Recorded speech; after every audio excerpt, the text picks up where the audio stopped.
everyone, it's John Heath here again for Milton Rose Learning with another Let's Learn lesson on the poem Charge of the Light Brigade by Alfred Lord Tennyson.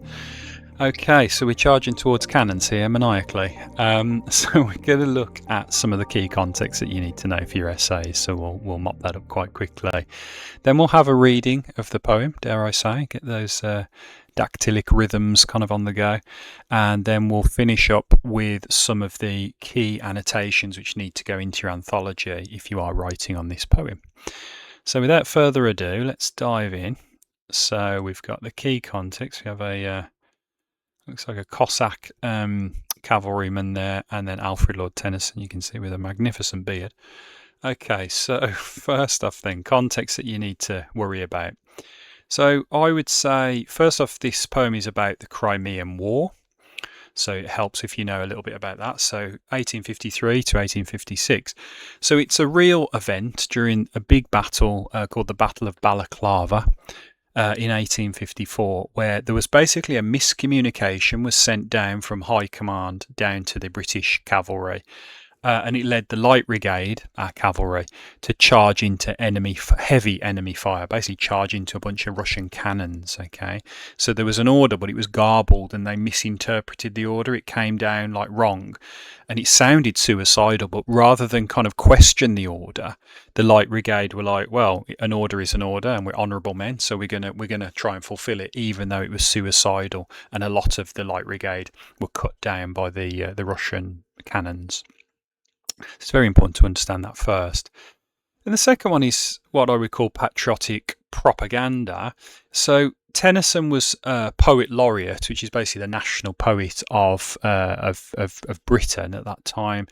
And he wrote the poem to honour the bravery of the soldiers and also to boost public morale.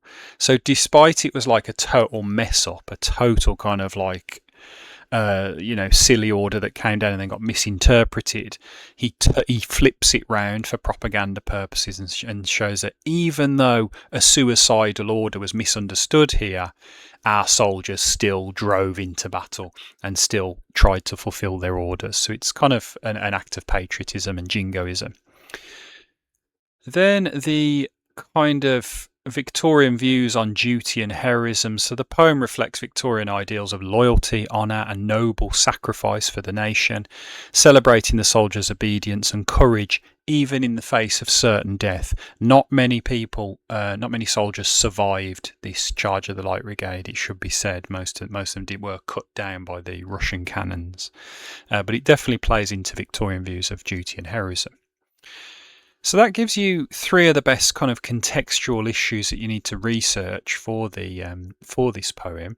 But let's have a really nice kind of read through the poem. Now it's quite kind of stanzaically complex, so we'll take it. I'll just scroll down as we go. Okay, so we'll take it 2 stanzas at a time. I think, why not? Half a league, half a league, half a league onward. All in the valley of death rode the 600, the Light Brigade. Forward, the Light Brigade, charge for the guns, he said. Into the valley of death rode the 600. So they receive that order and off they go. Forward, the Light Brigade. Was there a man dismayed? Not though the soldier knew someone had blundered. Theirs not to make reply, theirs not to reason why, theirs but to do and die. A very famous kind of little kind of refrain. Into the valley of death rode the 600. So they go in, they don't question the orders, they just go. Okay. Stanza 3. Cannon to the right of them, cannon to the left of them, cannon in front of them, volleyed and thundered, stormed at with shot and shell, boldly they rode and well into the jaws of death, into the mouth of hell, rode the 600.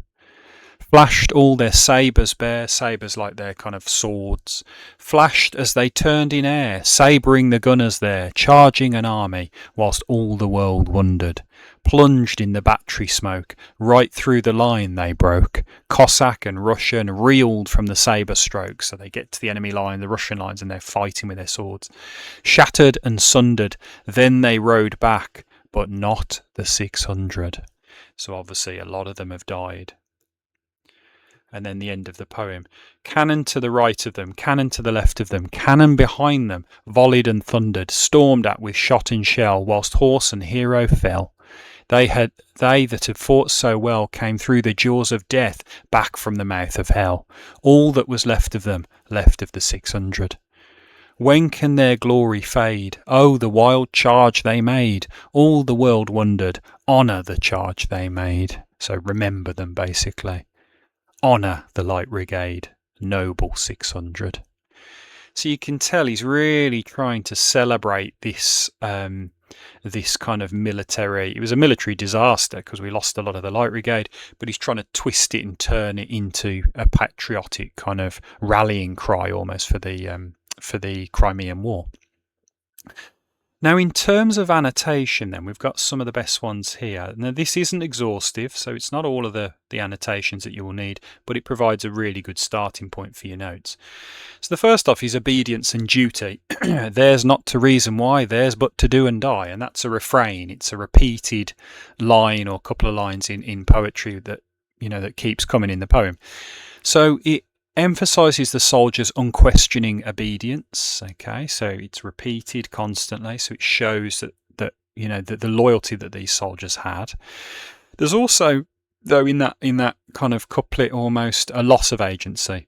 They aren't allowed to question their orders because this is the army, even if it leads to death. So if they say march over that cliff, you march. Okay, it glorifies the duty and sacrifice of the British Army, and even in the face of certain death, almost. Okay. Then we have martial imagery. Now, martial, we mean military. Okay, it's a good word for your essays. Martial imagery. Into the jaws of death, into the mouth of hell. So it's a metaphor and personification because hell doesn't have a mouth, obviously. So death and hell are imagined as monsters devouring the soldiers. They're almost, marching into hell itself. Okay, so yeah, kind of very powerful martial imagery. It creates as well almost a biblical epic tone here. It elevates a soldier's bravery as they march towards certain death. This is not just, oh, I'm getting a few bullets flying past my head.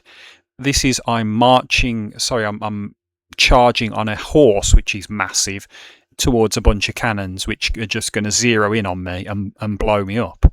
So it's kind of almost certain kind of suicide, and that biblical epic tone really comes across in that couplet. Heroism amid the horror. So I think this is Tennyson's authorial intention. He's trying to get us to side with the Light Brigade and to remember them. Okay, memorialization, I think, is a key part of this poem. When can their glory fade?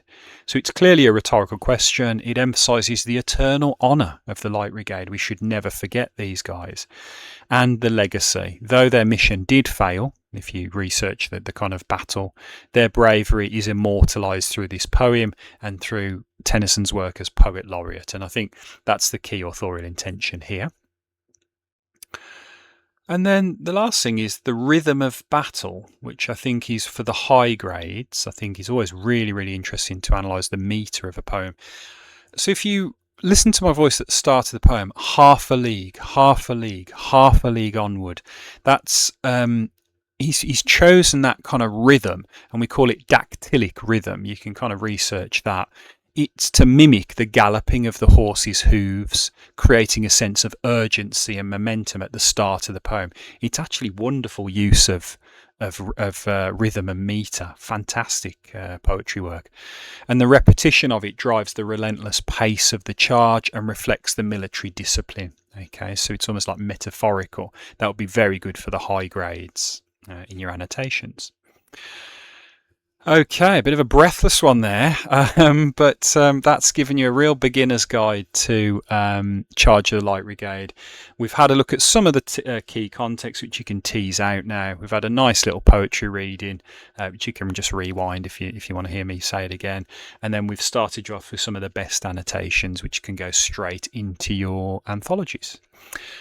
Okay, so Don't forget to hit the like, subscribe and tap the bell icon so you never miss another Let's Learn video again. That would be fantastic. If you have any discussion points that you want to raise about the poem and stuff, please do just throw those into the comments box and we'll reply on YouTube. And it just remains to say, obviously with this magnificent war poem, hopefully you've enjoyed yourself. Thanks for listening and take care.